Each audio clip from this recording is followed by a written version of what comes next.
founder and president of Israel Diamond Supply, the largest volume diamond store in Oklahoma, one of the largest privately owned stores in the nation. It supplies certified diamonds at remarkable wholesale prices to the public throughout the United States. Born in 1958 and grown up in the mountains in a war-torn country, Lebanon, Mr. Nasrredine came to the United States in 1979 with high hopes and inspirations to do something big. He lives in Tulsa with his wife and 3 kids and is still working 7 days a week at Israel Diamond Supply. His life story is full of struggle and a continuous urge to prove himself to the world. In his own words, "I am not like everyone else. I have never been a follower, but always a leader, always thinking about how to turn a lemon into lemonade." Though his dream to one day have his own orchard led him to study horticulture in the beginning, go Pokes. Eventually, he turned into an entrepreneur, which he is deep at heart. He tried different ventures in his days of struggle and ran them successfully. However, external circumstances led him to abandon those ventures. With the mind of an entrepreneur and the belief that no matter what anyone said, I can do it, he eventually started his current business as a jewelry replacement service. He had to work many side jobs to help support his family and newborn venture. His business grew literally one person at a time, solely depending on personal referrals. His continuous efforts and belief that he can make it turned this business into one of today's most successful private-owned stores in the nation. Mr. Adel's key success factors are action, action, action, passion, perseverance, leadership, customer service, price, and volume of sales. Please assist me to welcome Mr. Nasrredine and hear his inspiring life story in his own words.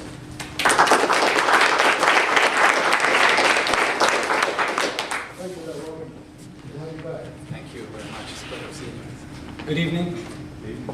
Well, that was a very generous introduction. I don't know who paid you to say all this. I hope we left some stuff for you. Yeah? Well, Adel, let's just start by first giving you a few minutes to tell us your life story. Take us through from the time you arrived in the U.S. or perhaps even further back if you wish to the point that you've reached today. Tell us the story. With all due respect, let's see if this audience, I don't like to sell anything that people don't need. Do you guys want to hear this? Do you really want to hear it? Yeah. You want to know? Okay. Yeah. Just the early part when I landed here, is that it? Okay, very simple. 1979, New York City. 4 days prior to that, I was what you guys will label today, and take it very seriously, a terrorist. That's what the terminology. I come from a war-torn country, being in a militia, fighting other militias, just what you see on television every day. So picture this guy. 4 days before that, machine gun, hand grenades, and 4 days later, I'm in New York City, at the Village. It's called the Village, New York City. Strange place. Can't speak English. I had some family members. They abandoned me the second day. They showed me a few places where you go to find work. That was the first time I've ever seen 2 guys kissing mouth to mouth. That's the first time in my life. I thought, this is kind of strange custom. These people haven't seen each other for so long. In the Middle East, we do it on the cheek. First time. First time I encountered 2 ladies doing the same thing. It's like, what a strange culture. These people are very friendly. I had no idea. On the serious note, it's big place, strange place, no family, no friends, no guidance. I was hungry. In the Middle East, we don't stand in line. We push. We're always in a hurry to do nothing. That's how we are. We're in a hurry. I remember on 72nd and Broadway, there was a Burger King. And I see a big old line, people standing. And I just walked past them to the front, and I heard people just complaining. I don't know what the hell they're saying. And I put $10, and I start telling her food on the tray like this, food. And I don't know what she mumbled. I just kept standing there. So she gave me, I remember back then it was like 40 cents or 50 cents a hamburger. So I got a tray like a dog that big with hamburgers for $10. And that's when my first meal, I remember, is Burger King. Trying to find a job. 4th day, 5 days, 6 days, trying to find a job. I was living with a person paying $500 a month on something called the studio. It's a closet size, shoe closet size in Oklahoma, and that's for $500 a month. I had $580 when I came to the United States. $580. So I went to an Italian restaurant, I remember, same way, but you don't know. You don't know. And I sat on the table, and another gentleman was by himself. He ate, and he left a tip on the table. As he left, I thought he forgot his money. So I grabbed the money, and I was after him trying to remind him to take his money. The waitress thought I stole the money, I was running out. So now people chasing me too. So just like, what's going on? And whatever they tell me, I had no idea what they're saying. Food, whatever it is, food. Within 3 weeks, I got a job. I got a job at a place called Philly Steak. And it's Philly steak, which is thin sliced steak that you cook and with the onions. And he gave me a job, $5 an hour. I could not believe that he would pay me $5 an hour. Broadway Street, Broadway.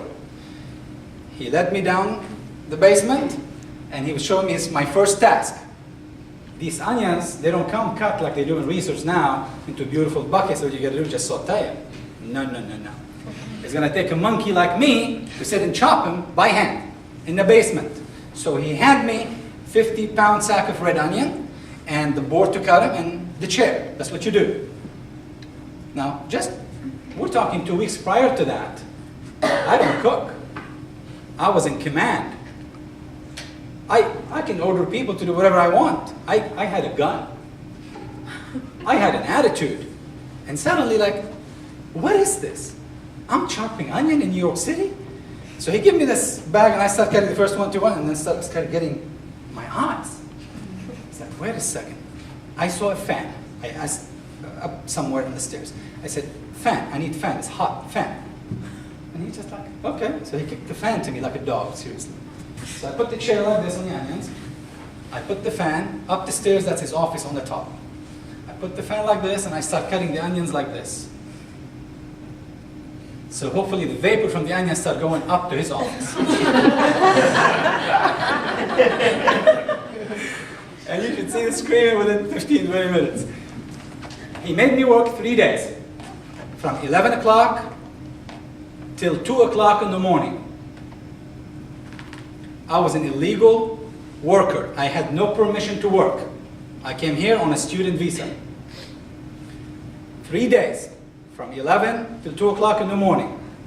Then he fired me because I started protesting like I need more money if I'm already doing all this work. He said, no, you're fired.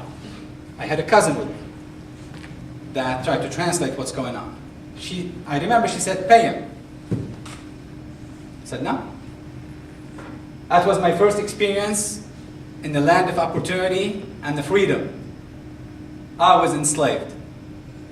This guy, a chain company, not an individual, Philly Steak, said to the person to translate to me, go tell the immigration I did not pay you. Exploitation. It's like, oh my God, what is my gun? How can I blow this guy to pieces? I mean, I haven't been conditioned to understand laws. Luckily, I have watched enough movies to know that your prison system or our prison system is not a place where you can bribe somebody and live happily ever after. I don't want to become a girlfriend for somebody. That is the only fear that I did not go through literally murdering this person. Because my expectation was completely different. This is America. This is where people are completely different. And my first experience, go tell the immigration after working all these hours, and I need to start paying something. That's 3 weeks later. Within 4 weeks, I wrote a letter, I remember saying, I'm coming back. I missed all the power and control that I had. I missed the life, the infrastructure of whatever it is that you may perceive is you as a human being. Picture yourself unplugging you right now and dumping you in Libya. Think about this. To me, there was no different. I did not get hurt in Lebanon. I got hurt right here in the United States. Luckily, I was able to find other work and start understanding that it's not all like that. It's not all like that. New York ended. I had an Oklahoma State Claremore College application, so I had to leave after working an additional maybe a month at a head shop store, of all things. A head shop store, back then in the 80s, early 79, it was legal in New York to sell paraphernalia for drugs and artificial dope and artificial cracks, whatever you call it. Big business. Controlled by Jews, Moroccan, and Arabs. White people didn't have control over this product. That's the three culture that I've dealt with. Lots of money. I've learned all the verbals and the names of all the stuff that this country uses and abuses itself. Lots of money. You buy a product for $2, you sell it for 20. And they'll buy it and it's a lot of money. But I knew that's not why I came to this country. Because the future is nothing but a history you don't know. I've seen the crowd of Arabs, Jews, Moroccans that came like us and is stuck in New York City in that lifestyle. I avoided education. That's not the kind of life that appealed to me. I could not function. One more stop. Now it was Oklahoma. College. Tulsa, Oklahoma, 1979, 120 degrees. I thought I just went to hell. I was hell. My cousin here teach me a little bit how to work in Oklahoma. We had to drive. There's no subway, there's nothing. And one thing I'm going to mention to you about driving in Tulsa, Oklahoma. When you come from a country, you have no speed limit. We're the law. 150, 200, whatever you can drive, might as well. Go kill yourself. Who's going to stop you? You're the law. All right? So suddenly my cousin here telling me now, I'm going to drive from Tulsa, Oklahoma to Claremore College. It's 40 miles. I-244. He kept pushing and saying, in the United States, we have police. They have a lot of power. You cannot shoot him. You cannot talk your way, bribe him. You cannot use a cousin to get you out of it. A ticket in this country is a problem. And that you cannot drive after that. So you always pay attention to the numbers on the signs on the highway. Each highway, each road will have different speed limit. It's not all one, Adele. You gotta able to read it. Okay? I had a Datsun B210. I got my wife. I got from Lebanon, and we wanted to go to college. The minute I hit the highway from 6th Street, it said 244 East. 244? The car doesn't go more than 110. This is dumb American. What the hell is this? How do you do this? So I kept going, passing everybody. Like, what's wrong with these people? Speed 244. Stupid. I made it through Catoosa. There's a highway 266. Buck James is a redneck cop, always sitting in the median, hiding. You know, that's like, in the morning, how they are, they're gonna pissed off at the world, like this. And he sees something, just sweep up. He couldn't believe it. Now, in the Middle East, we have a system. When you're driving on single shitty roads, and somebody behind you, they will honk, and you move to the side, and you say this, move. I mean, you're giving them the right to pass, right? Okay. Picture this now, Catoosa, Oklahoma. And this guy comes behind me with his light. I have no idea what cops do and how they do it. Suddenly this guy comes behind me. My wife, starts to scream, move to the side, yeah, nah. I move to the side and this guy just like this. Whoop, whoop. I move to the side, I say move, and he will not. I got bitched out by her more. It's like my fault. But then it took almost 20 minutes of doing this. I got till I stopped at Walmart, the first Walmart I think in Claremore. And I wanted to go out and set them straight. I gave you ample opportunity to pass me.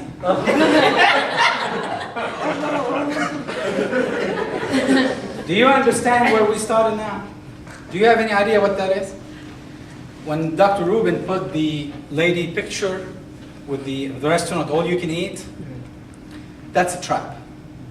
Because we didn't understand what that means. We went 5 of us, Arabs, to Wendy's. I remember the salad bar. It said, all you can eat for like $4.95. We thought all of us, the 5. You don't, I mean, that's not been taught to you. You don't understand that. That is how we start.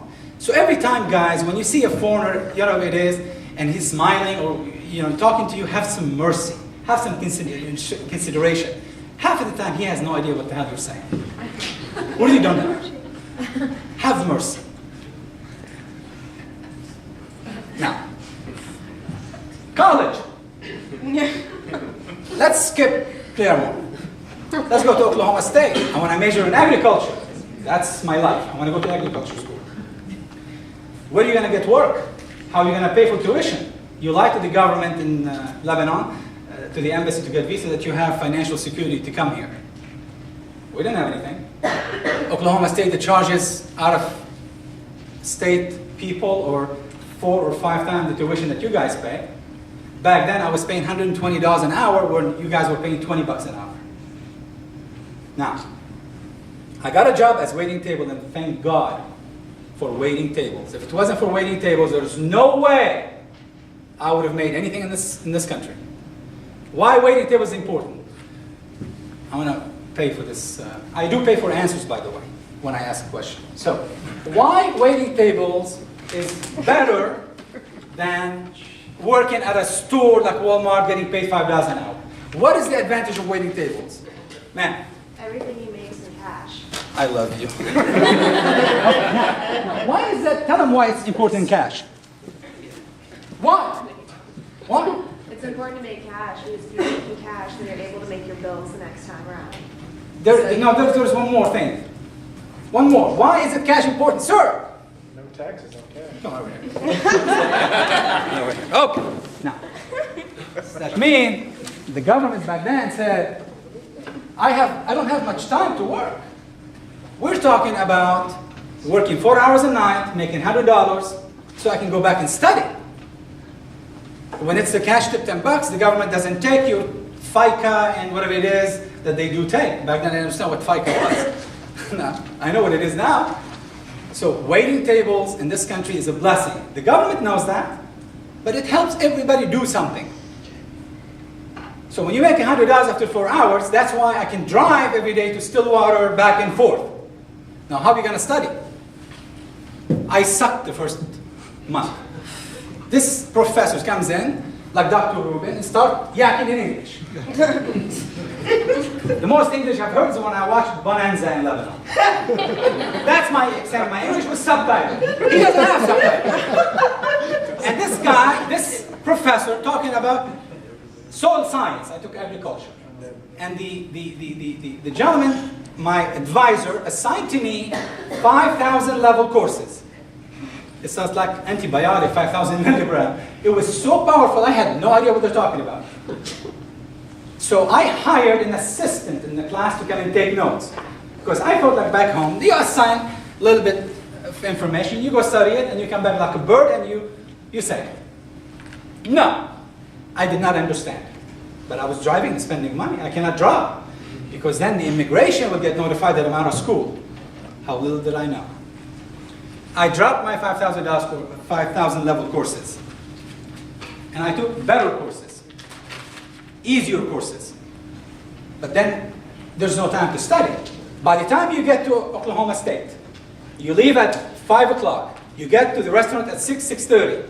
You work till 11 o'clock. When are you going to study? That's if you don't fight the wife and the kids and everything else in between. But on the way back and forth, I had a nice car, and I started listening to country music. And instantly one day, the music came out, and they said, I'm a redneck and I'm a love making tonight. And suddenly I started repeating this lyrics. I didn't mean to study it. I had no intention of remembering Louisiana Man or any of those songs. Kick off your shoes and throw it on the floor, dance in the kitchen till the morning light, Louisiana Saturday night. Why now when I come all the way from Lebanon to recite that? But immediately, wait a second. This professor yakking, oh, all right, why don't I take this class for a change? And I play it on the way back and on the way here. That's almost 2.5 hours of studying. And guess what? It became like, when I see the exam, the question, it becomes like the music. And suddenly the information starts coming. I managed somehow to leave this college with with good grades. I fooled them. I did. I had a degree, horticulture.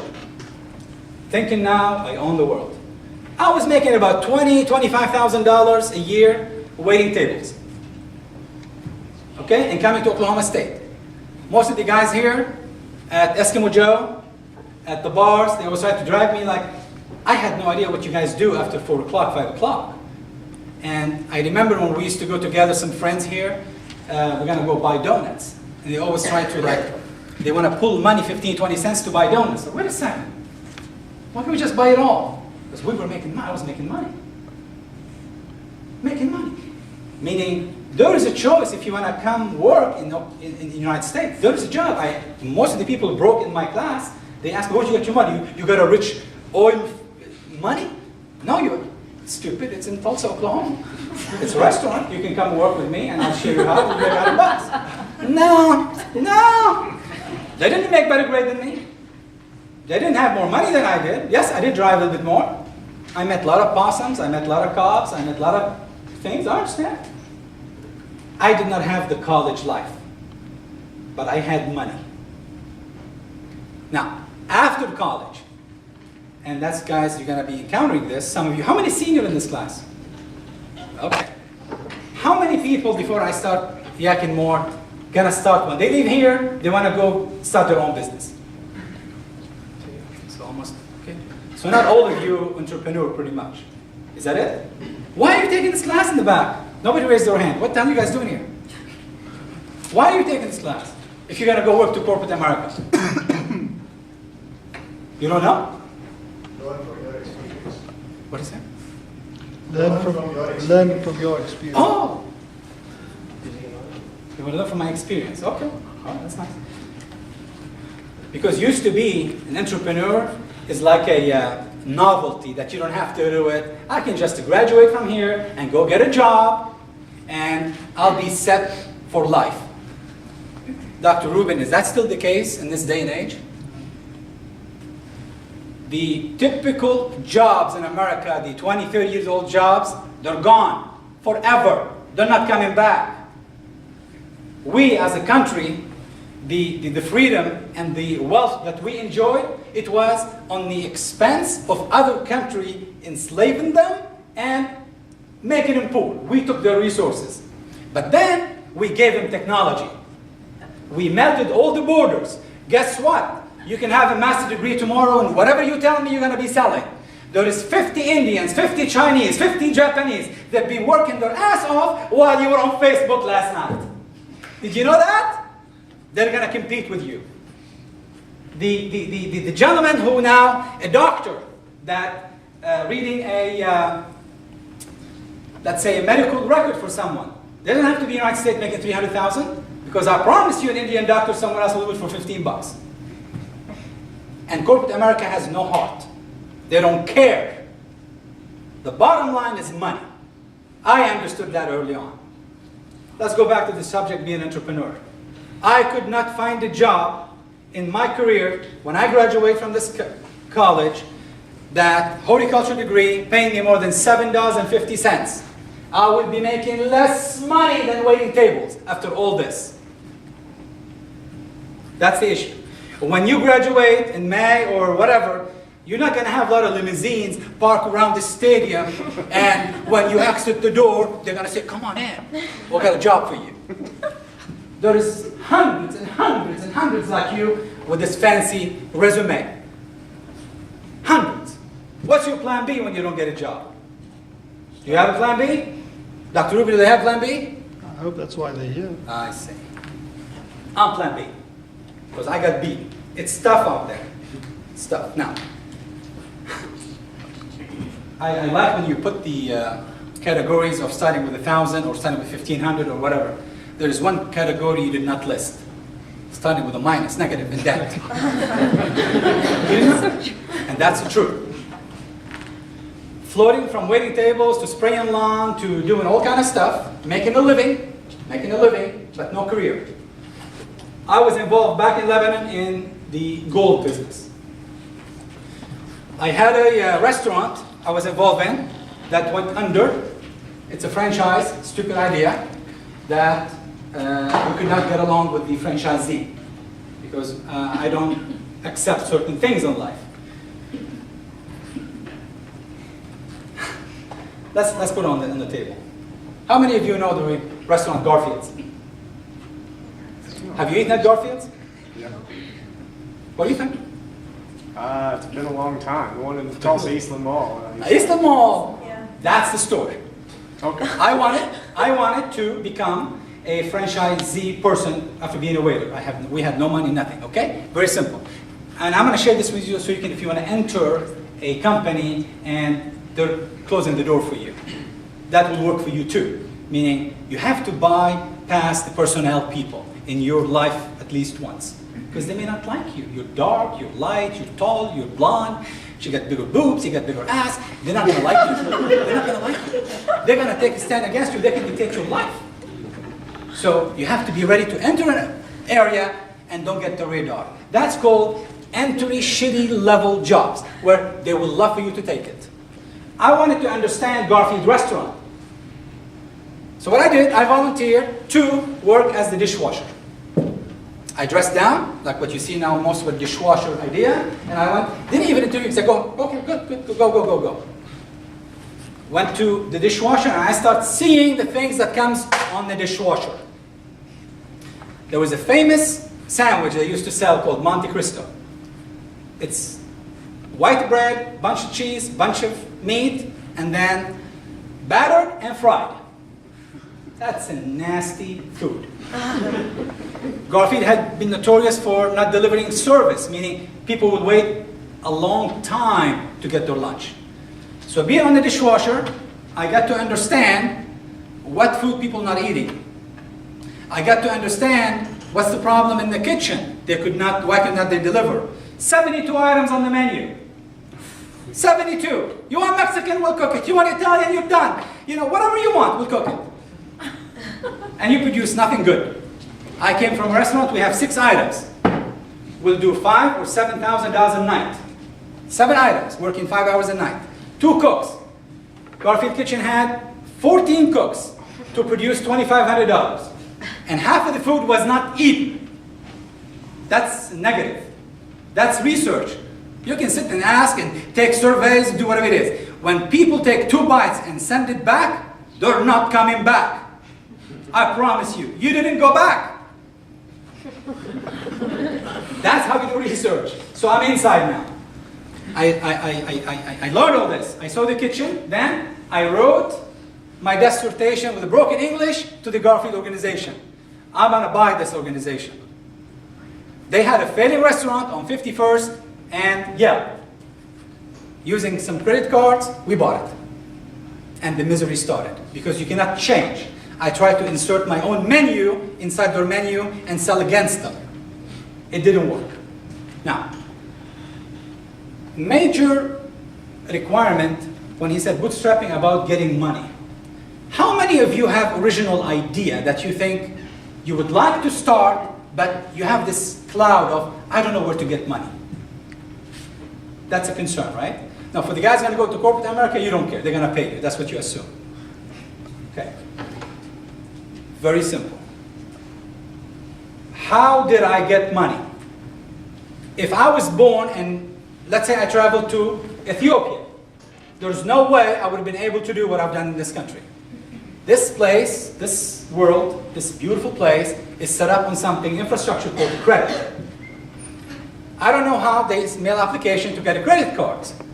Credit cards is a major source of funding for people who have no history, no friends, no referral, no nothing. A credit card.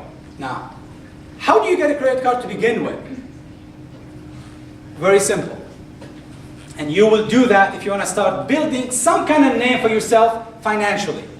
Because one thing is more important than your birth certificate is your credit report.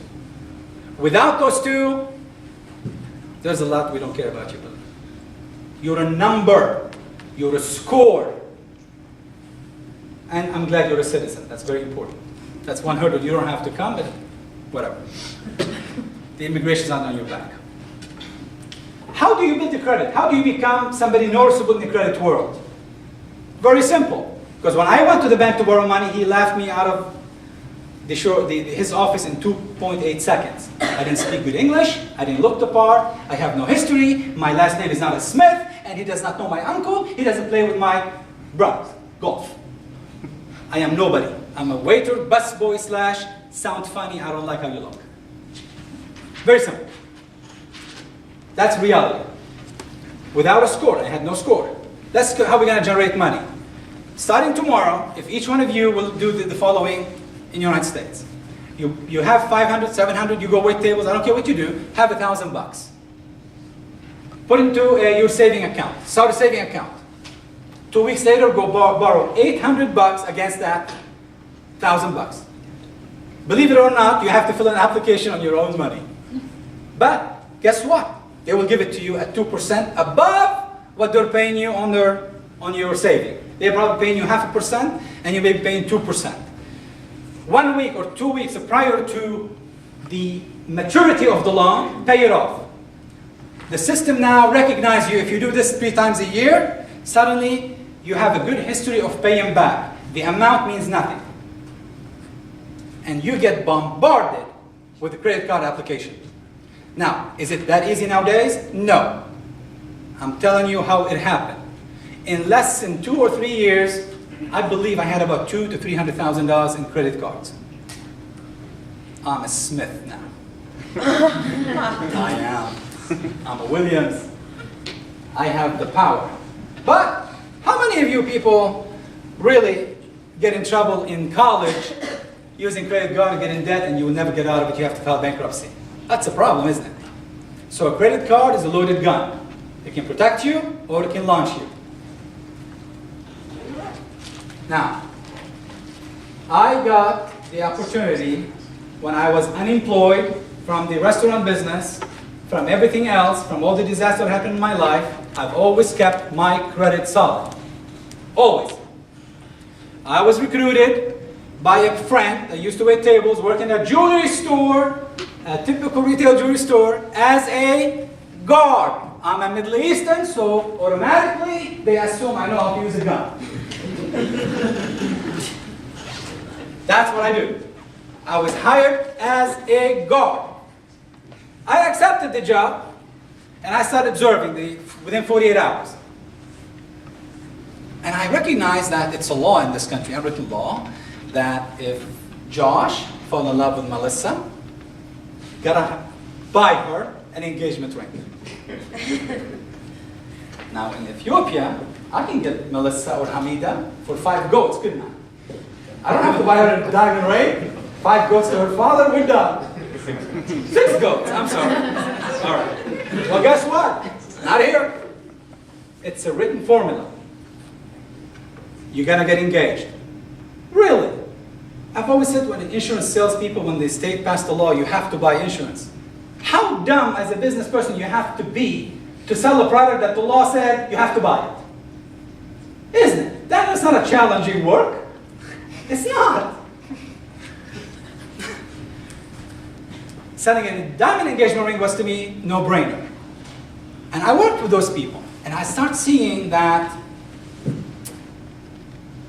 out of 100 customers will walk in, they probably sell about 10 to 15 customers.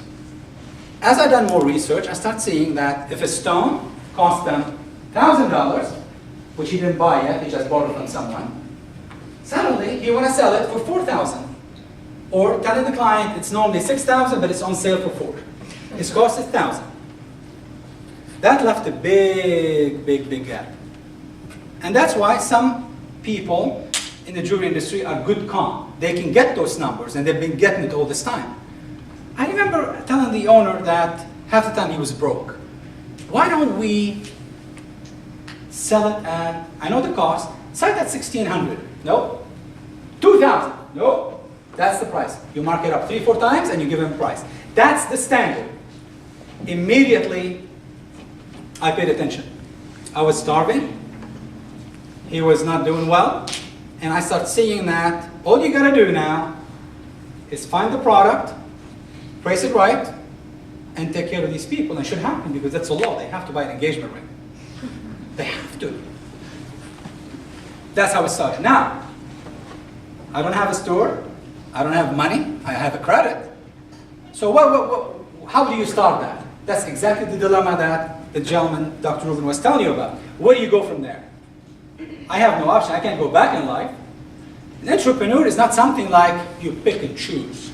I want to be an entrepreneur this week. Maybe not. No. Entrepreneur is when you have this burning desire, this burning passion, a belief in something, and then it collides with lack of resources and opportunity. That's how it explodes. It's an explosion. It's not a choice. It's a natural reaction. You have to do it. I went with that idea to convince the owner of the place where I was working. Why don't we set up a business across or somewhere close to capture all the 85% of business we're not selling at a lower price? In fact, we can program the client when they're about to leave us and say the famous word, let me think about it. You implant it indirectly by saying, we'll even be willing to beat those people that they claim to sell it for less. That's how you send people indirectly. Oh, there's another place, and they think it's somebody else. No, that conversation happened in 1992. The gentleman and his wife were sitting at his kitchen table. And when I was telling him this idea, he was cutting a coupon out of a Mexican restaurant called Mexicali Border Cafe with a picture of a donkey and the guy on it, and it said, all you can eat fajita, $11.99.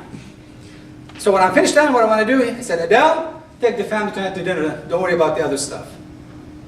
$11.99. Was living into a rental property, $425 a month, and I can barely make it. I have 3 kids. One of them is a sick, handicapped child. And my future was tied up with a guy giving me a coupon to a Mexican restaurant. I could have gone and sat at the bar and complained, or you could spot the opportunity. Wait a second. This guy is a moron. He doesn't, what the hell is he doing? But what's my option anyway? What's my option?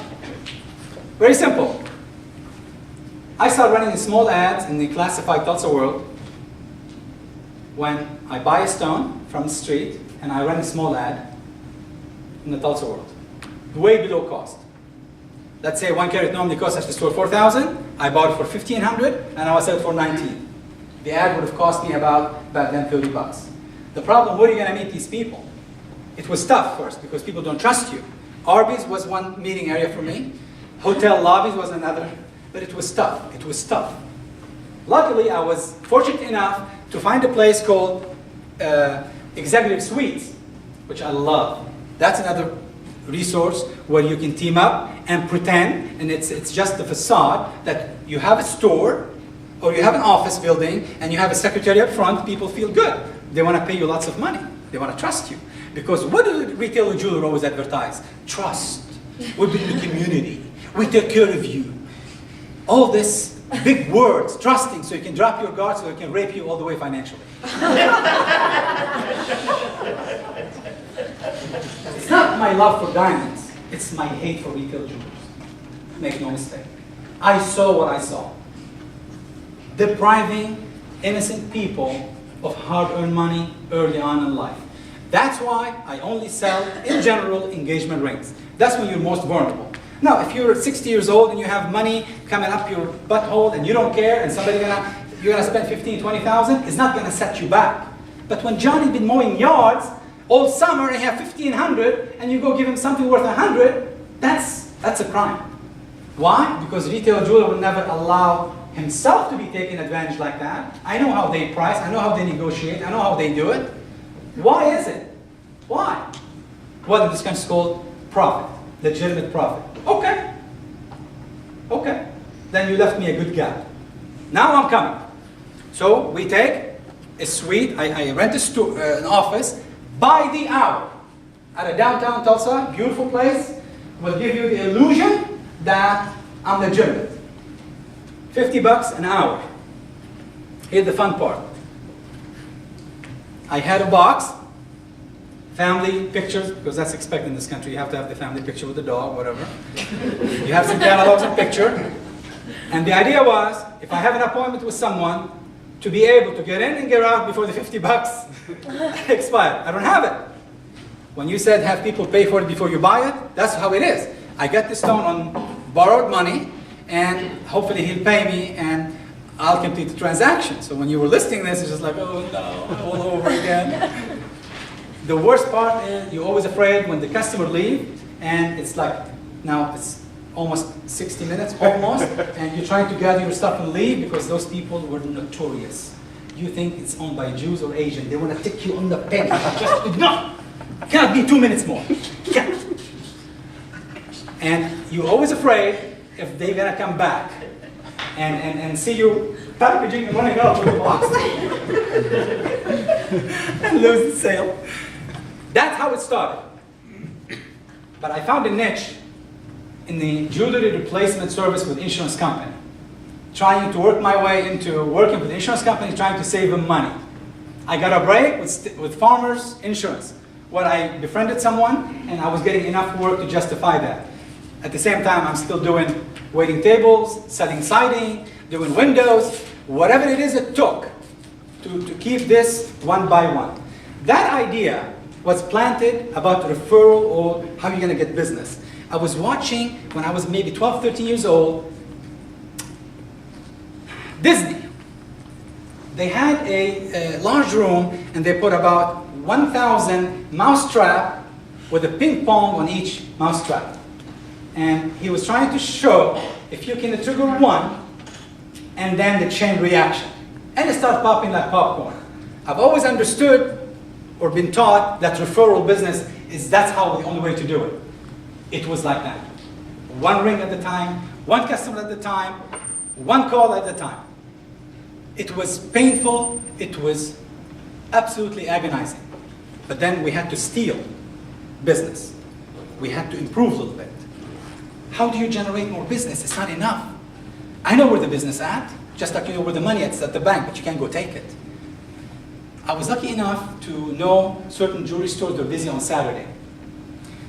I found a service where I'll take your car tag when you walk into the store, and you can always tell when a young guy and a girl walking into the jewelry store first time. I don't have any money to advertise. So let's say you're walking to the jewelry store, you guys holding hand and kind of innocent all the way. I know that's your first time because you're afraid. That's a good one. I'll take your car tag, and I paid this under table person from the motor department vehicle. For $2, he'll give me your address. There was no back then your Google and your whatever it is that you use now. It's so easy with a punch button and you get everybody you want to know. And then I'll mail you a brochure to alert you that you may be paying too much or whatever it is I did back then. So suddenly Saturday afternoon was very productive trying to get people. And that's how you used from being desperate. So if you have luxury, why are you going to do all this? You want to go sit at a Denny's and take a small binocular to pretend you're reading so you can read the damn thing? Is that really what you do in America? But that's the only way. I didn't have any money. I can stop now if I want. Yeah, thanks, Adel. The story is interesting, and I'm tempted to let you go on, but I think let's just take some time and ask you a few questions to try and focus the discussion a bit. You've spoken a bit about bootstrapping, in essence, about building your credit history, about using your credit card, about selling diamonds before you paid for it? Are there any kind of other bootstrapping tactics that you use, or unconventional ways to access money and access finances and to build up enterprise? To access money, the only other way was I could not do it just based on borrowing or based on bartering, had to be extra work. So a lot less sleep. There's no other way I know of to produce money other than what I just mentioned. Do you remember anything I've done that? Yeah, specifically whenever you sent the gentleman a large amount of money up front when you had saved, and then you were able to get diamonds that way, and that's how your profit started to grow. In our industry, it's not generating money, it's getting a product on loan. Fortunately, the industry is controlled by Jews. And I don't have to explain the love of money in Jews and overall. I mean, that's how we all are, but they tend to have this reputation. So I wanted to create a goodwill. I borrowed on my credit card about $20,000 advance, cash advance, cost you 4% advance, and I sent a check to a maize supplier in New York. And I did not ask for any diamonds or anything for that matter. Nothing. So he called, and I've always had the lady answer at the place that I'm some big shot. And she told him, Mr. Nasrredine is on a business trip and he'll be back in 3 days. You always have to build it up. It's a bluffing game.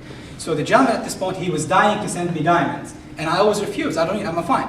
Well, why do you send me the money? When I need certain stone, I just want to make sure. So I bought 2-3 stones, I sold them, I paid him. Then when he sent me a diamond, I asked for one and he sent me 5 others, trying to sell this one. And for 5 years, this man and I never met, never shook hands. And there was one package came in, $500,000 in 1997. On a handshake, he doesn't know my face. If I would have taken that box and gone to Lebanon, he have no idea who I am. That's reality. That's how it's built on trust and a handshake. That's why you don't take advantage of this system. I think if we could build on that, how important do you think having these networks are in terms of accessing resources, be it money or anything else? Back then, it was paramount to anything else in this industry. You could not survive. There is no way. Especially in the face of retailer jeweler in Oklahoma trying to put you out of business because you're the black sheep. You're doing things that they will not do. Very simple. The networking is extremely important. Networking with the supply side, Right. not among the association, because I was kicked out of the association first week I was in business because I did not conform to their standard or ethical standard of charging you 3 times. That's my crime. I've been investigated from every office in the land, from the FBI to the Attorney General to everyone, because we sell products supposedly below market level, therefore we're some kind of terrorist organization, we're acquiring diamonds illegally. The FBI sent a person undercover, bought a diamond from Israel Diamond in 1999, and came back and demanded they want to see the original invoice on the diamond. And he saw where the diamond came from. 5 blocks from Mr. Sharon office in Israel. So that's not a terrorist place to speak of. So, and they told me later on that we get complaints 2-3 times a month. So when an industry that you may take on one day and you start taking money, they're going to take you on. It does not matter. Does this gentleman want to start a tea company, whatever it is, you will be audited, you will be screwed with, you will be analyzed, you will be called, whatever it is. Anytime you take money from someone, you get their attention. Because people always, that's why when you go against the grain and you awaken and you get attention, it's not always good attention. You still have to prove you're not doing something wrong. Legitimately, you can. We got audited by the IRS at least 3 times. I said, am I the only person that deals with this industry? What is this? We got a letter from the Attorney General about 8 years ago. I kept it. That I'm under investigation for misleading consumers. Okay? And he sent me a sample of all the complaints that came against me and signed by I remember the lady, petty check, that those were a list of the complaints against Israel Diamond for misleading consumers. We went through the list. There was 12 complaints, all from retail jewelry stores. My attorney wrote Mrs. whatever her name, check, say, Patty, with all due respect, you said consumer, her title, Department of Consumer Protection. All the people that you list us, you made a mistake. There was no consumers. They were all retail jewelers. Please send us the consumer side so we can address them. That's the last we heard from them. Adel, a lot of what we're talking about today is about being unconventional, using imagination, being creative. I mean, for a young military guy from Lebanon to come to Tulsa, Oklahoma, and call his enterprise Israel Diamonds, that's pretty unconventional, imaginative, and creative. Could you just tell us about that? Okay, very simple. And I'm going to be blunt, like you have noticed that. Okay. When I first started doing it, it was called the Jewelry Replacement Services. The Jewelry Replacement Services. So when I get a call, when I write an ad in a paper, they say, "What the hell do you do?" What? What? What the hell does Israel Jewelry Replacement Service does? We replace jewelry. What do you sell? Do you sell? Look at this confusion. There's a commercial that runs on TV now, and I see it, and it reminds me of the stupidity that I did. Aspirin cream. They tell you about the benefit, and at the end they have to say, aspirin cream does not have aspirin. Change the damn name. Stop telling me for 5 years aspirin cream does not have aspirin in it. Right? So I was trying to be so damn stupid. Now, I had to learn something like this. First, I'm an Arab. I'm a Lebanese. Ancestry Arab. Israel is our harshest enemy to speak of. Okay? So for an Arab to be owning the name Israel Diamond Supply, should I say more? It's a problem. But what this country really, when a redneck calls me, where does your diamond come from? Hopefully from Israel. He got my attention. They telling me they want the diamond to come from Israel. Well, wait a second. Why don't you just go to Israel Diamond? I did not name it. They did. I just listened to it. Because whatever I was naming was sounding stupid. Can you imagine if I named it Alibaba Diamonds? Seriously. How stupid. So number one, listen. Listen. You want to go to the bank? Look like the banker. I mean, with all due respect, I've seen people here how they put themselves at such a disadvantage to be proud of their culture, to be proud of their whatever they damn believe in. Unless you have the power and you're the same people you're going to look like you, drop your culture. It's not going to pay you anything. Can you imagine if I dressed like an Arab, chic, and I walked in anywhere? I mean, what do you think they're going to be treating me like? Look the part. Just when a clown goes to a circus, you accept that. That's a clown. They dress the part. You expect them. Can you imagine a clown with a brown nose wearing a black suit and walking to the audience? You think he's going to make people... That's not the idea. So don't be a clown in the business world. Don't make him laugh at you. Don't walk into a store and look like a moron. They're going to make fun of you. I promise you. We do the same.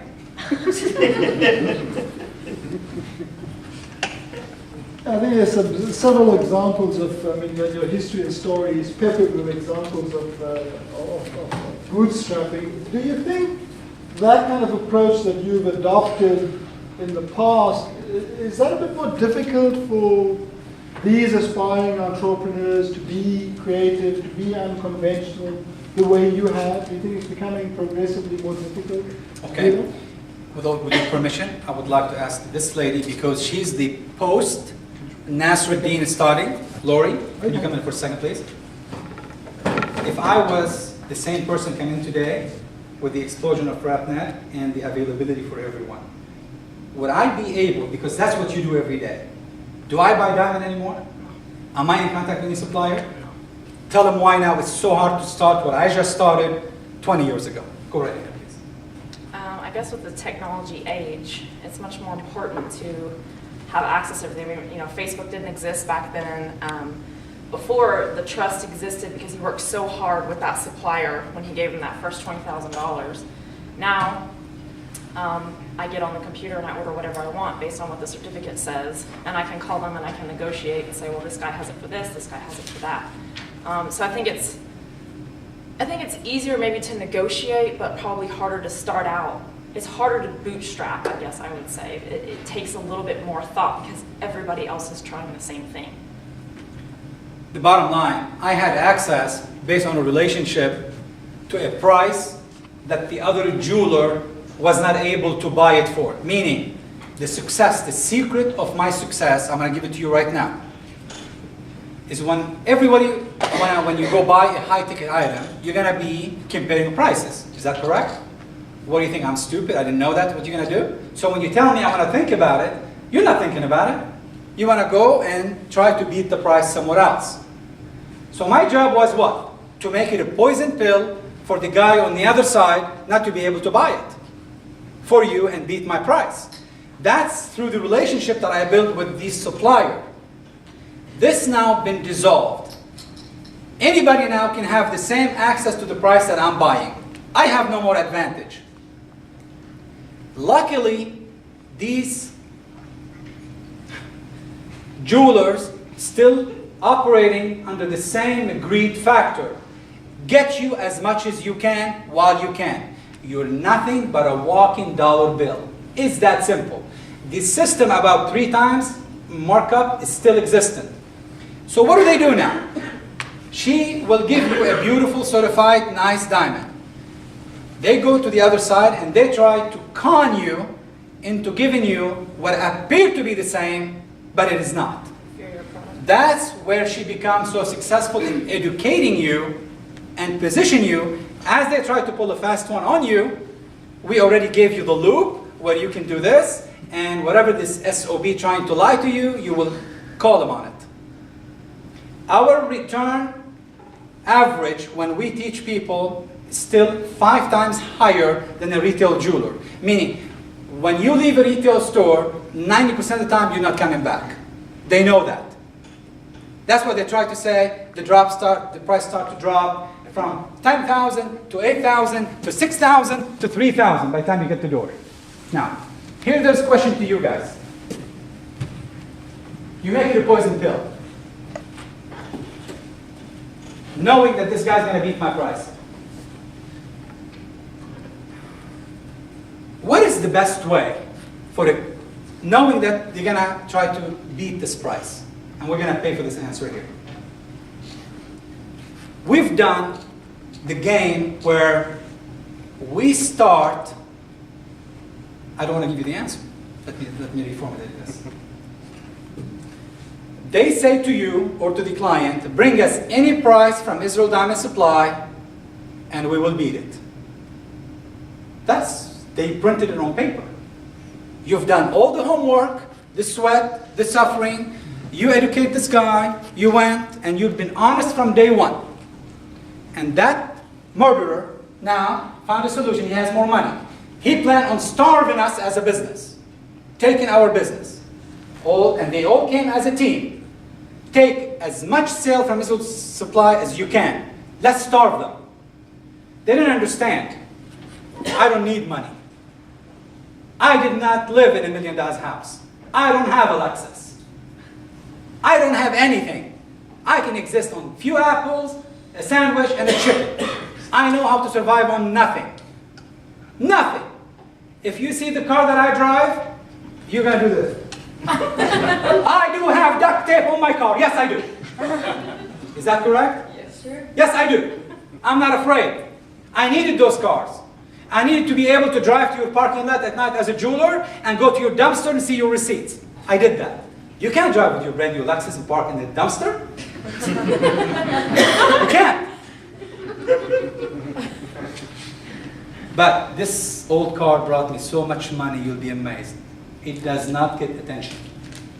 Back to the question. What did I do knowing that this person, this jeweler saying, put a contract on us, bring me any price from Israel Diamond and we'll try to beat it? Yes, sir. We'll beat their price by 10%. He will never come back. You lowered your price below their cost, Okay, and that did what? and then I started to lose money, so they They're not. We start at different cases buying their inventory.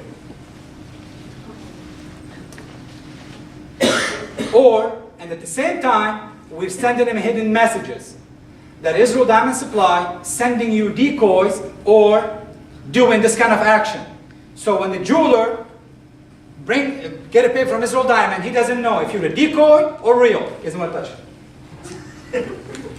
You can't just sit and, oh, they're beating my price. Really? That's the thing I do.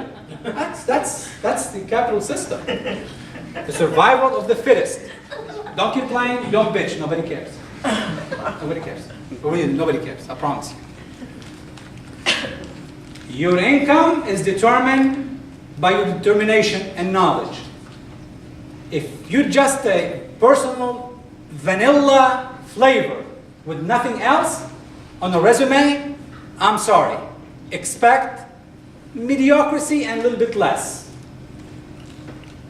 I read something in the last 40 hours that shook my foundation from a guy who calls himself, I'm a job killer. A job killer. He's the kind of people that corporate America will hire to go find fat, unproductive, or unessential people. Hear what he said. It was so easy because I get paid based on how many I terminate, and I made lots of money. I only have one problem.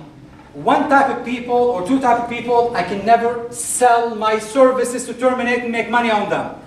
A creative person and a top-notch salesperson. Very simple.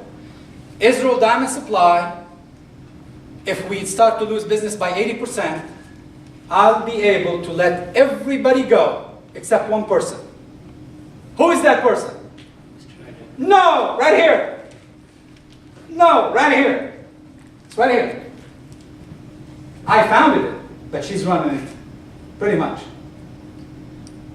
I cannot get along anymore with Generation Y, and don't ask me why. I don't know how. Because I'm used to communicating, shaking hands with people, communicate with you as a human. I don't know how to communicate with texture. I don't communicate on Facebook. I'm not gonna tweet. I'm not a damn bird. When you tweet, you sound like an idiot, like a bird. I am not a bird.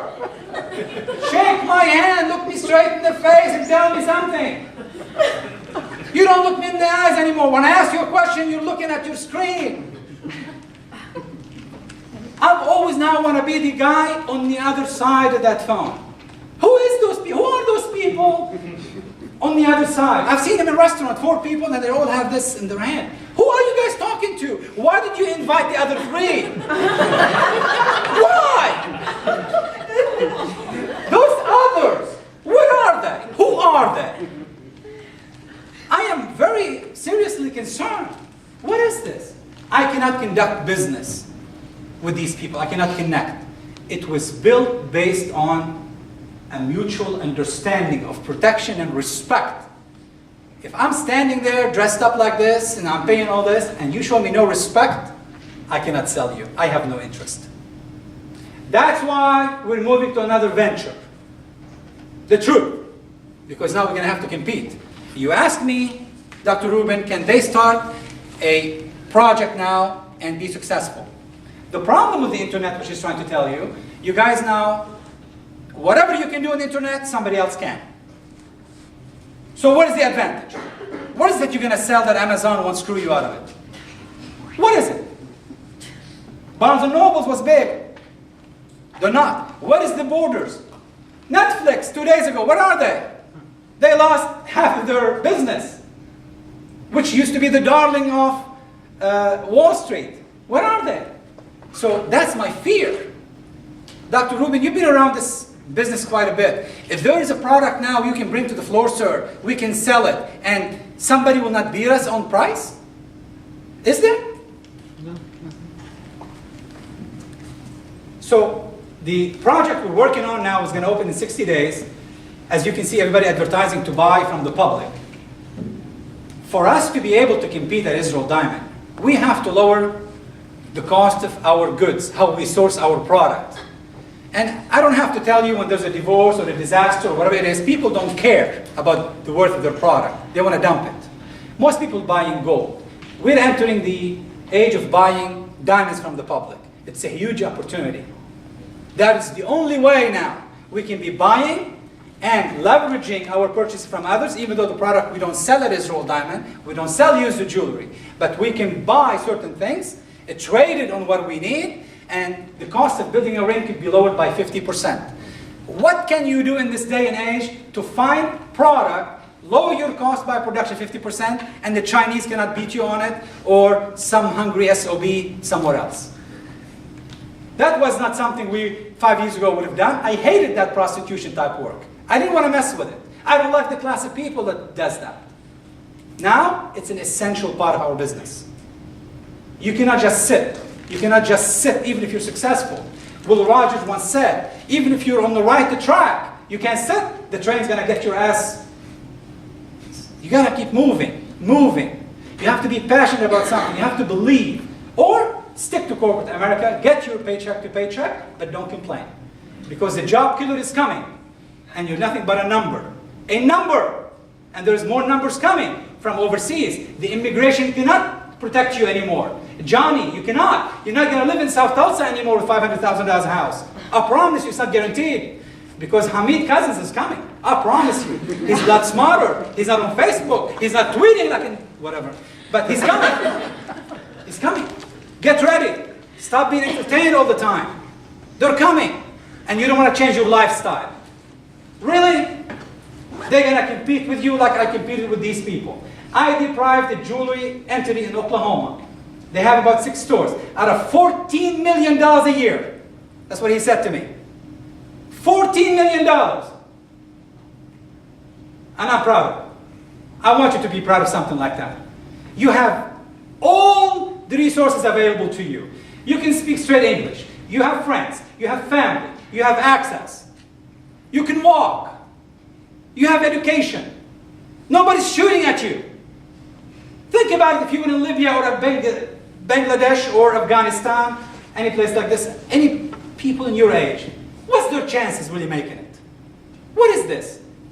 All this networking and social media now. Social networking. This is social networking. That's what it is. Have we really risen now? Is the unemployment now higher? Lower? What is it? Are we making more money as a country? They just released numbers. Our income dropped. Dropped. As American, we're dropping. That's not a good things to be looking at. And you guys are going to be out there in about a year competing. I don't like it out there. Do you like it? Weren't you afraid 2 years ago or a year ago? What did you say to me? I am afraid. Yeah, I said it's getting harder. If it's harder for us and we've been in the battlefield, you guys fresh out of the nest. I'm afraid, I'm worried. But I'm hopeful because maybe the next Steve Jobs is sitting here. Maybe. You guys are smart. Things are a lot easier. You can market yourself. It's possible. I see it. I see it. Don't take a back seat. Thanks, Adel. Let's open the floor to some questions from the students before we... Adel, let me ask you a question. I find you to be a very moral guy, a very strong guy. And yet many of the students listen to you doing dumpster diving and so forth and think, where's this guy's ethics coming from? How do you draw the line on what you will do and what you won't? That's a fair question. Diving into somebody's dumpster is violating what laws? Am I violating any laws in the US? That's number one concern for me. Number one. If I'm doing it, if I'm speaking in terms of other people's interest, I have no fear. If it's self-serving, I won't do it. Always been maybe my gift from somebody who taught me this. People don't care how much you know, until they know how much you care. It's that simple. Whatever I do is always protecting the other person's interest. That's why I survived as long as I did under all those attacks.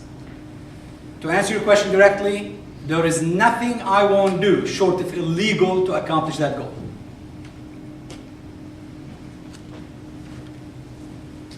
Okay. Any other questions? Yeah. How did you deal with that adversity coming from another country and all this kind of stuff? I mean, is there any time that you just wanted to give up? I mean, that was just too tough for you? Very simple. People make fun of somebody or something they don't understand. I remember at the restaurant, my second or third day waiting tables, I did not understand the different brands of whiskey or drinks, whatever it is. I bluffed my way into convincing this restaurant owner that I'm a major waiter that came from New York City, and he gave me the job. I had no idea the name of the brands of liquors. It was 1980, it was during the Iranian hostage crisis, where Iran took 50 or 250 American hostage from the embassy. So to the average white redneck, I'm nothing but an Iranian. Because I looked the part, that's how I am.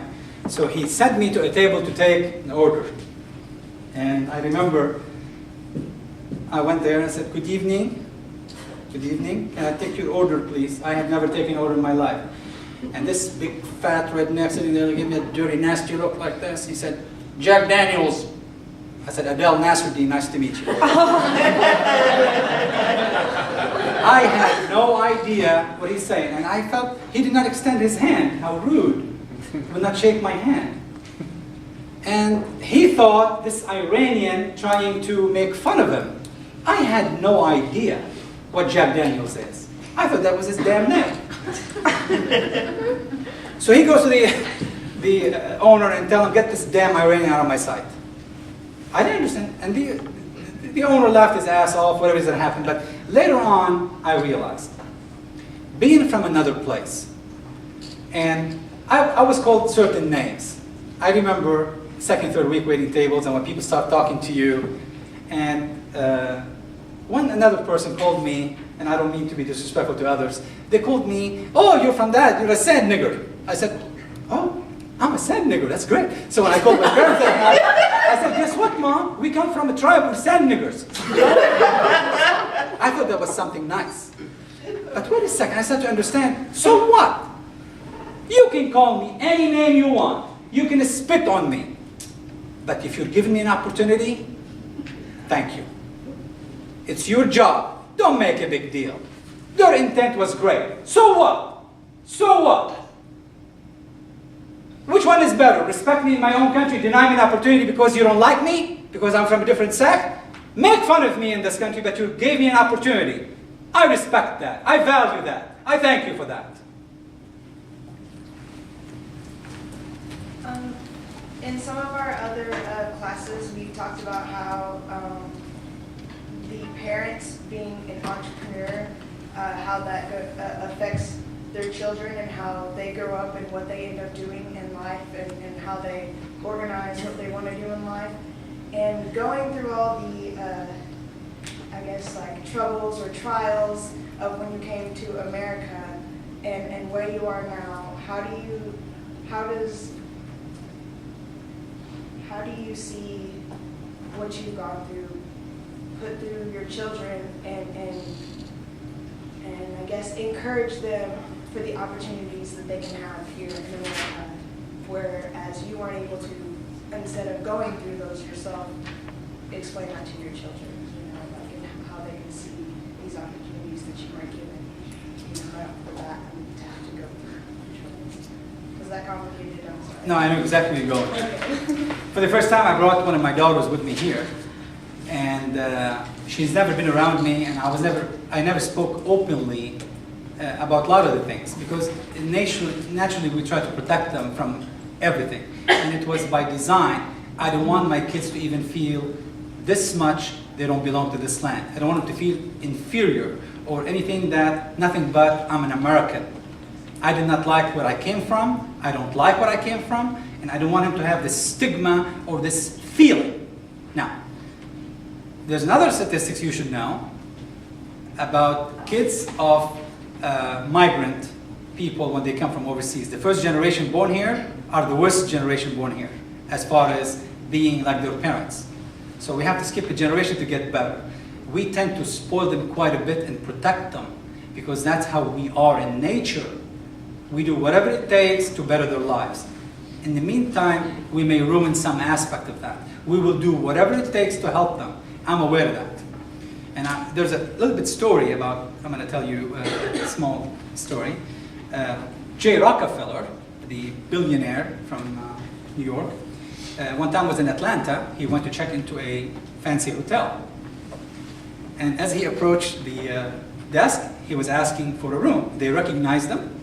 And the gentleman was saying, oh, we have the penthouse available, Mr. Rockefeller. He said, no, I need something a little bit less. Okay. He suggested something else, the presidential suite. No, this suite, no, no, no. 6, 7 layers later, Mr. Rockefeller said, what do you have, anything on this floor? He said, it's next to the hospitality, meaning where the server work, the people who clean the place, there's a couple rooms. He said, I don't mind, I'll take it. I said, Mr. Rockefeller, I don't mean to be disrespectful. Your son was here 2 weeks ago with his buddies, and they took the entire penthouse, $20,000 a night. I'm kind of shocked. Mr. Rockefeller then said, I know. My son has a rich father. That's a problem. My kids had, or appear to be what they believe is a rich father. They have nothing to worry about. They never had to worry about rent, car payments, or anything. We do that. That's what we were born for. Now, the grandchildren, we're going to massacre them. We'll see. As I believe you did not have the opportunity to join corporate America, do you think after you graduated, suppose 6-figure job was available, would you would have definitely chosen that instead of being under the criminal? I apologize, I didn't understand the question. After you graduated from Oklahoma State, Yes, if you sir. had a job offer, would you have taken the job offer or would you have still pursued the path that you did? It's let's go back to dogs for a second. I answer your question. How many of you have dogs or in your house, in your family? Okay. Have you ever seen a dog that, I don't care what you give him in the backyard, he's always digging out and leaving? Always going to a better trash, to a more trash, or whatever it is? You cannot keep him in the backyard. That's what an entrepreneur is. You cannot keep him, regardless of what you're giving. You always believe there's something bigger out there. So even if I would have taken a job, there's no way I would have been satisfied. It's a sickness. I don't know what it is. Does that answer your question? Yes, but there might be a limit. If a company is willing to pay you 6 figures, won't it be a risk-return kind of thing? Here you're jumping into the unknown. You don't know if you're going to be successful or not. And here, this company is willing to pay you 6 figures. I'll be asking, you know what? I may accept the job to go inside, learn what they do, and take it over or build something bigger. Yes, I might consider that. Not to be stuck on the job. No, you're right. Ted? What's the worst business advice you've ever received? Not to do something. And that's something I'm glad you asked that question. In my life, I surrounded myself on the outside or through knowing certain people with the dumbest people you can find. I found people who failed in business miserably and could never get up. And I've always sought their advice. I had a person working with me about 10 years ago, 8 years ago. By far, maybe I'm lucky, but he was absolutely the dumbest person on earth when I was working. And I remember anytime I want to do something, I go to him. And I remember I tell one of my people, I'm going to go ask the gentleman, see what he said. And I'll propose to him, what do you think of this? The minute he said it's a good idea, no way, we're not doing it. No way. So I've always learned how to listen to stupid and dumb people. You'll be amazed what they can teach you. The biggest teacher was the person that I worked for as a guard. I do opposite almost anything he did, 100%. And I had the opportunity to expose my colleague here so she can understand where I'm coming from. It's amazing. Because smart people, many times, they don't tell you. They don't tell you. Because they're afraid you're going to compete. Dumb people, on the other hand, they're so generous, unbelievable. When you were running, quote unquote, running from the cops for 20 minutes, like how did that work out for you? They took me to Claremore College with the International Student Affairs, and the people interfered on my behalf and explained that we just came green from the other country. It cost me $175 or something like that, and did not go on my record, if I remember correct. That's correct. Okay, any questions pertaining to the dilemma? Yes. Do you see any particular advantage or benefit to starting with nothing versus starting with something? Hell no. Who wants to?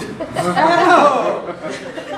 I mean, my daughter now is involved into a project we're doing that is totally unrelated to diamonds or business as far as what we do. And all she had to do, pick up the phone. I need $10,000, we need to buy the furniture for this, and we need to buy this equipment for this. Can you imagine if she has trying to go put all this like we did? What misery? Who wants misery, really? It's a necessity, it's a reaction, it's a result. It's not a condition. So there's really no altruistic advantage, something that would help you as an entrepreneur. I mean, I can't answer that. I never had that opportunity, I don't know. I don't know. But if I asked my daughter, would you want to start the business that you're working with now the way I started this one? I mean, I will say this. I'm a transplant back from... Stand up. Face. That's my daughter, Jessica. Hello. Jessica is my real name, by the way. I recently moved back from Dallas, Texas. I went against my father's advice, so all of you all are very lucky to listen to him. I went to NSU on violin scholarship, was sick of school. I was like, I want to do hair and makeup. That's my passion. I want to go out to Dallas, do my thing. I studied at a school for Tony and Guy Academy for about 9 months. It's like the Harvard of hair.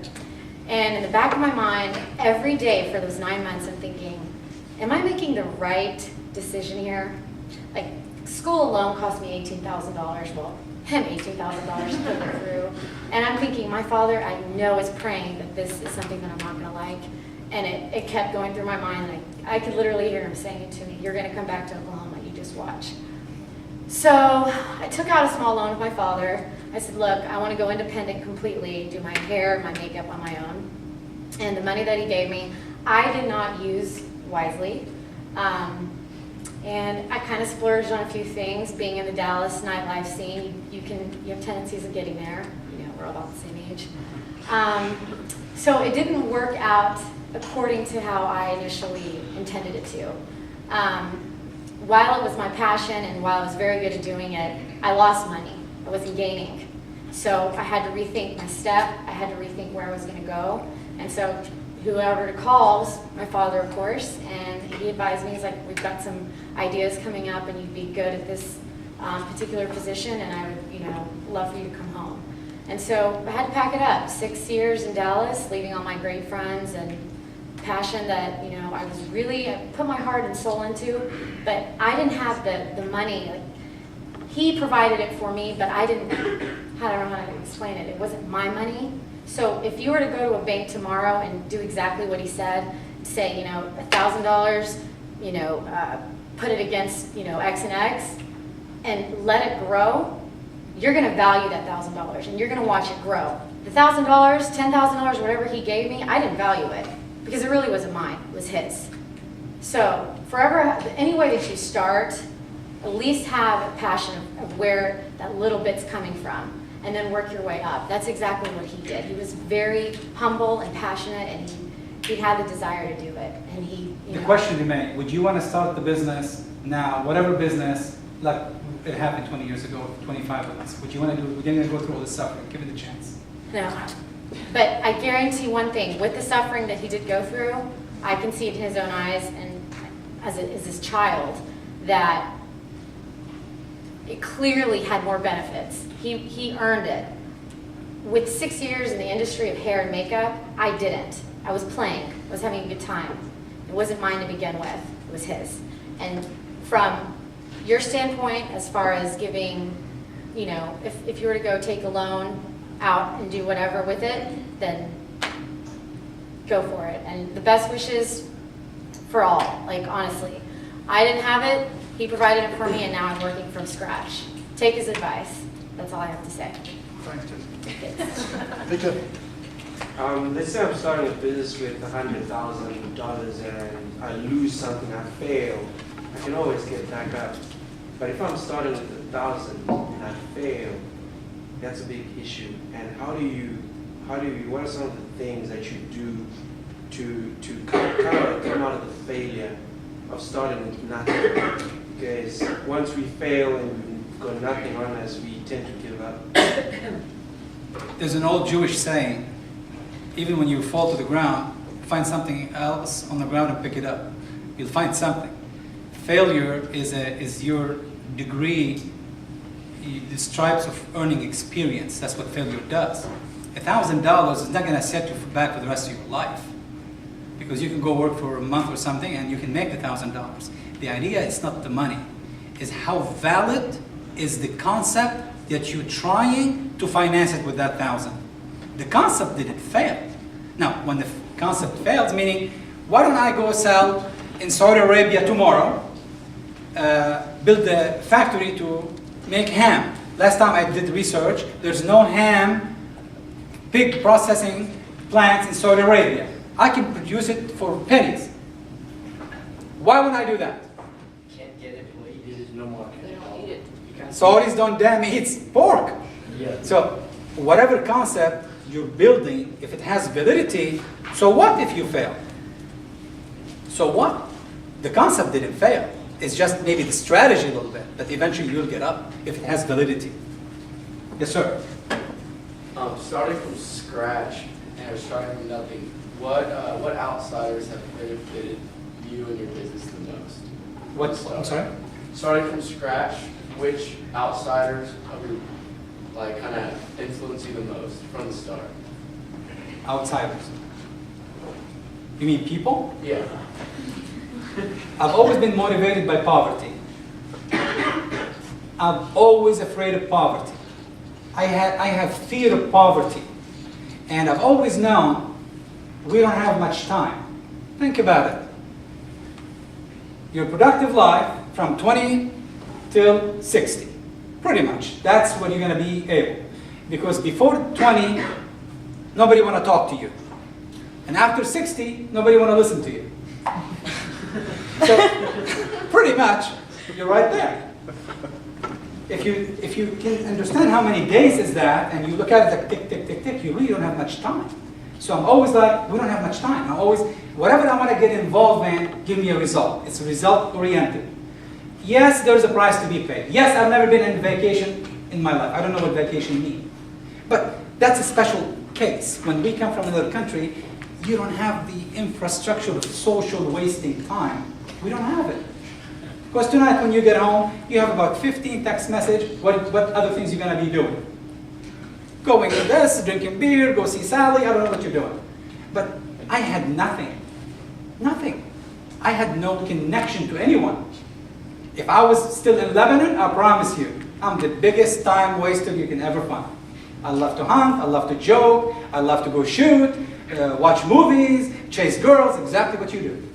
Exactly. So, but when you transplant me like this, and you put me into a position where all this connection's been disconnected, work is the only thing I have.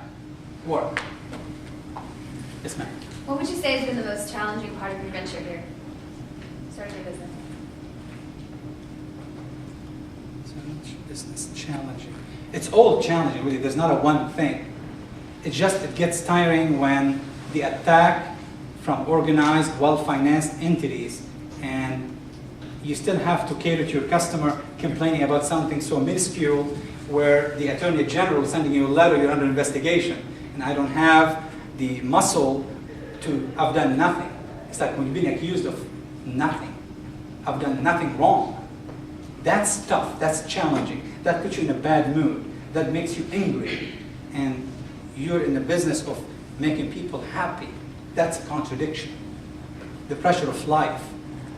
In my personal life, I do have a son that is a handicapped child, was born with a cerebral palsy. And that's by itself is gotta be the most challenging thing I have ever had to face on a daily basis as of today. That my son's situation helped us now move into a different business because of him. Because that's, again, you put me into a position where certain services you tell me does not exist, it's not available, and it's mediocre. Guess what? I am not a doctor, I am not a physician, I am not a nurse, I don't know anything about medical. But if you read enough, you have interest enough, we're opening a clinic in 2 weeks because of him.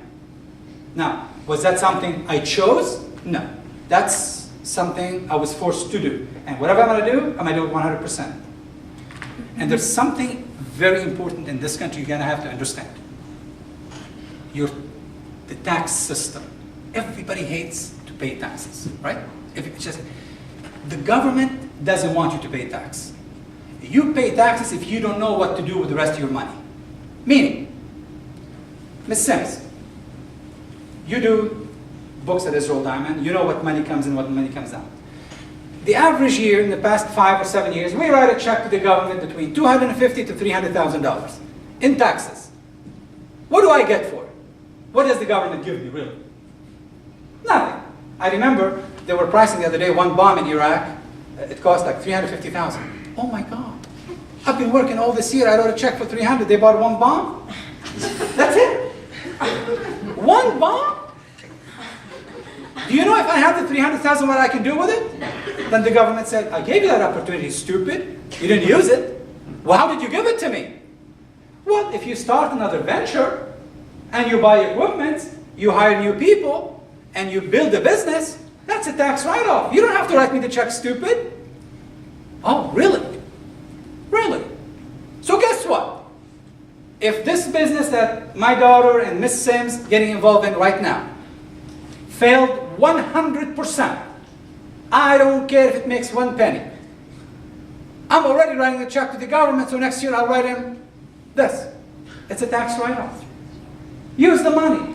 If you make money, they don't want taxes. Keep building other things. They want you to employ more people. They want you to buy more product. Don't go buy a Lexus or go live in $1 million house. That is not deductible.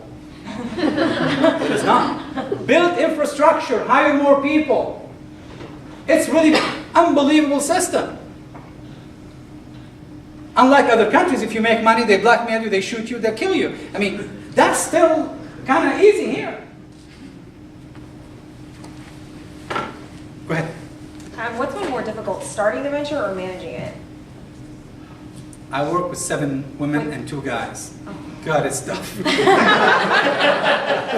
God, it's tough. I've learned that key issue. I don't manage the place.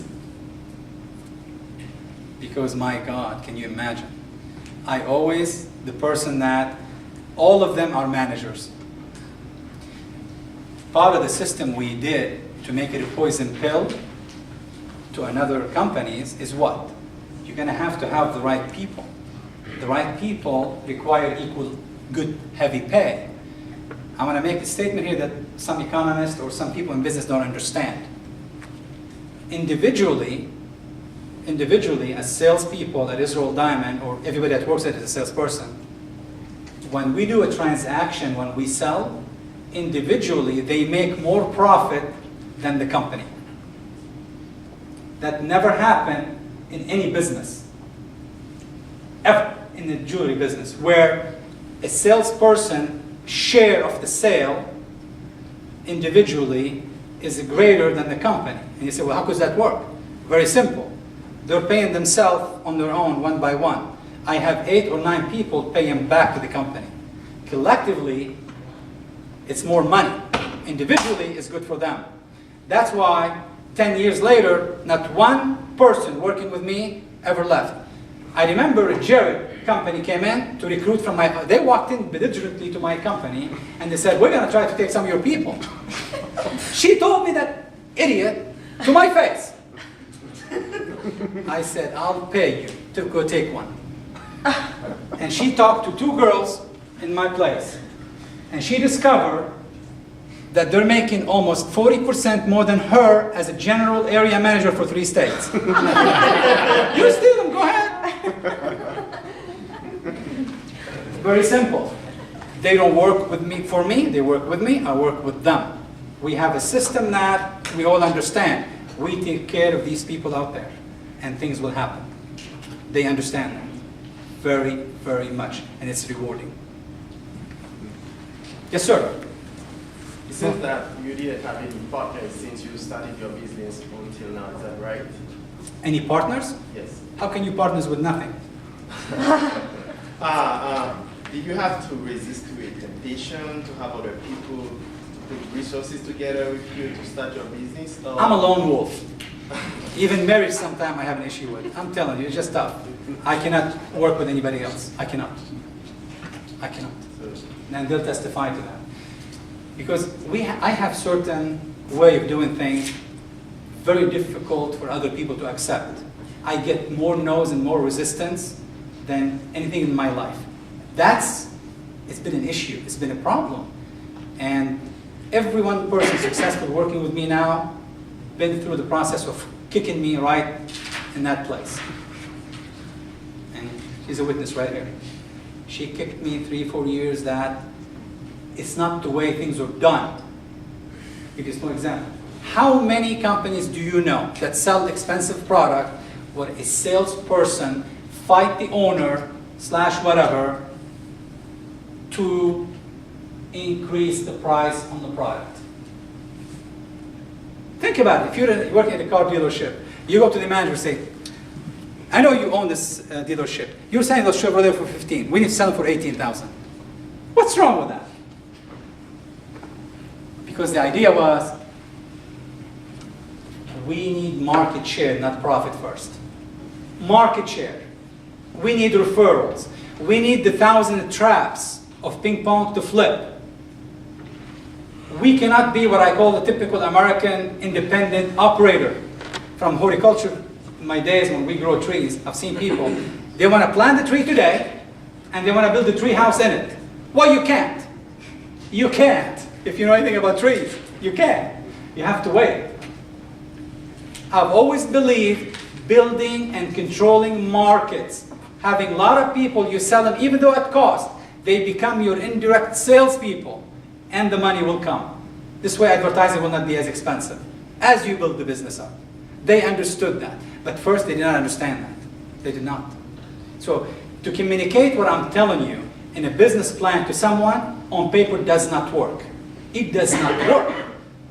They take number of product, they figure their cost overall, and they price the unit based on cost. You cannot compete. With me was, I don't care what the cost. I'm going to sell it faster because it's not going to stay with me 30 days and incur that cost, so I can price it this way. It's maybe a little bit hard to understand, but that was the secret of our success. You're going to be able to have a product that people want. You're going to be able to price it at a level where another competitor cannot take it, and you want to be able to take care of people where they will send you others and multiply. Very simple process, yet it's the hardest thing I had to do. Has the culture, how you've grown up, helped you to think differently in this industry, in this business, when other people are doing like that? Has the culture has any role? No. There's other people from my culture, they do the same, similar things, and no. I've always keep thinking as small employee, meaning when I left that jewelry store that I was working on making $1,200 a month, and suddenly I got my own place. How do I have the right to elevate myself and call myself president and write me a check for $10,000 a month, whatever, start acting like an owner? How did this transformation work financially? You start believing. You start buying the Lexus and the house and the trips and you buy the computers. By the way, Israel Diamond Supply was almost 40 years old, and sales maybe started doing the $1 million before the word computer came into the picture because the girls were bitching. I still do anything by hand. Now I see ventures people go, and first thing you see, they open whatever the chair, and there's all these beautiful computers and people looking at it. You don't have any customers, what are you looking at? What is it? All this cost, what is it? I'm going to show you my cell phone. What kind of cell phone do I have? Dumb phone. What is it? A dumb phone. Dumb? You call it dumb? Most of you will never recognize what that is. That's a Nokia. Okay. Does any of you have that phone? I will pay him $10. You have it? Show it. I have in my phone. You didn't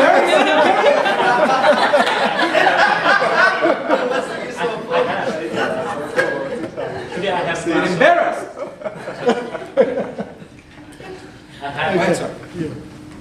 So one with Coming from so little, once credit became available to you, how did you restrain yourself from excessive and unnecessary spending? I want nothing. I still don't want anything. But I seek everything. She always teased me about this. The car has duct tape. Buy a new car. And every time I wanted to go a new car, I drive, and I get to the dealership, I remember about 4 or 5 years ago, and I see house for sale. I like real estate, I don't mind telling you that. And I see the price on the house, I remember 70 or 80,000 to rental area. And I say, okay, well, okay, I'm gonna buy the house. So I buy the house, and I rent it, and it becomes, instead of buying the car, because I only drive 1.5 miles every day from my house to work. My cost is about minus 20 cents per mile when I come to drive, right? This car sitting all day in the sun, I don't go anywhere. Now, why would I take $60,000, put it in the parking lot so the birds can shit on it? Why? So suddenly, there's about 4 or 5 properties that I bought every time I went to buy a car. And if it's good. And that's something, by the way, when you said, how do you sell a product before you pay for it or you own it? My first rental house was bought like this.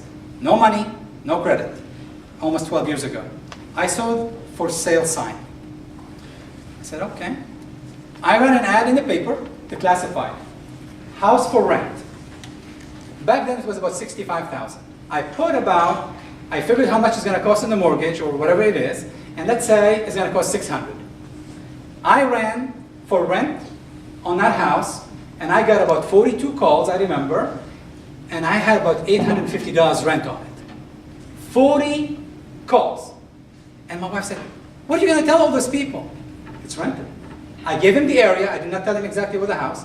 So now, I have a list of 40 people looking for a house to rent at $850. All right?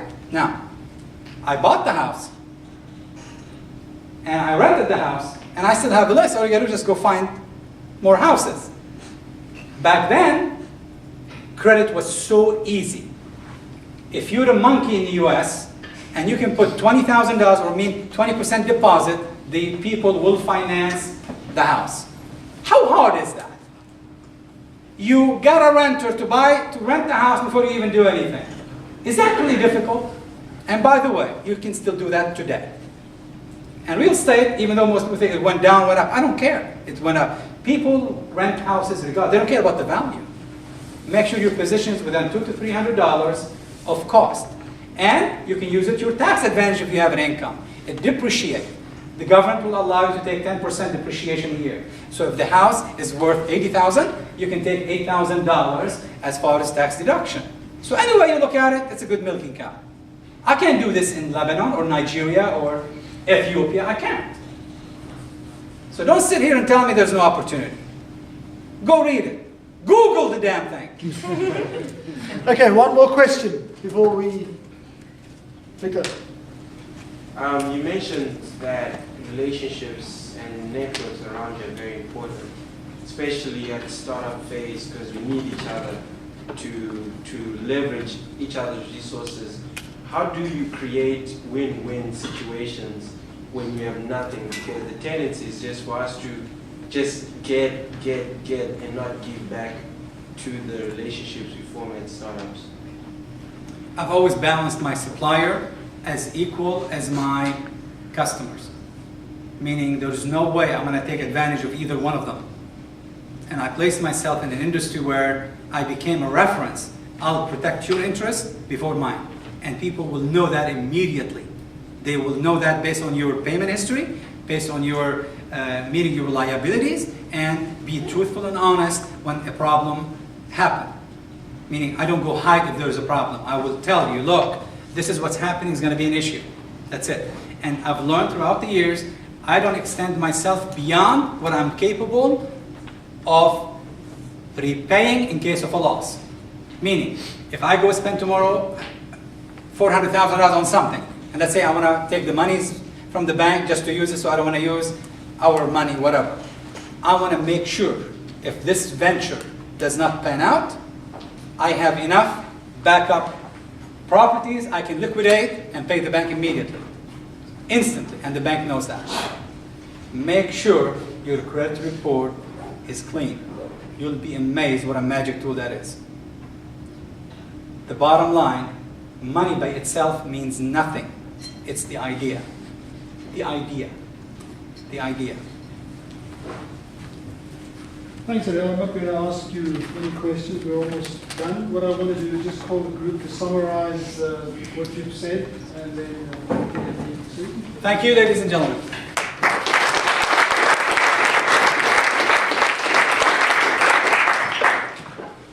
So, key points for Mr. Nasrredine. My first time in the land of opportunity, I was enslaved. This is referring to exploitation. However, I found other jobs and realized that everybody was not like that in America.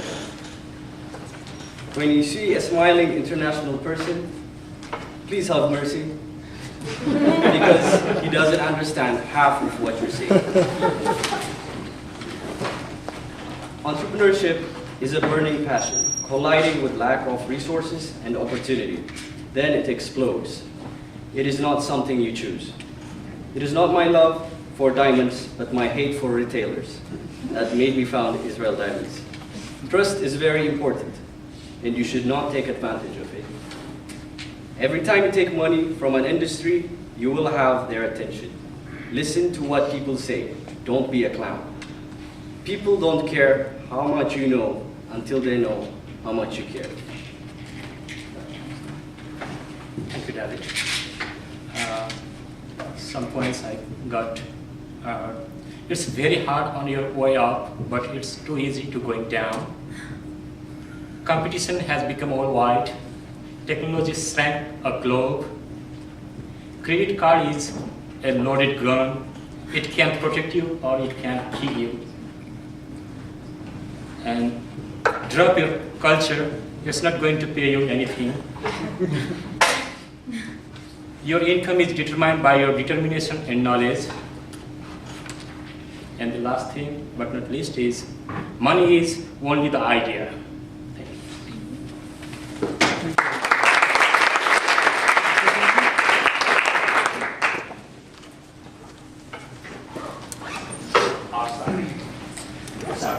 Oh, well. Not a loaded gun.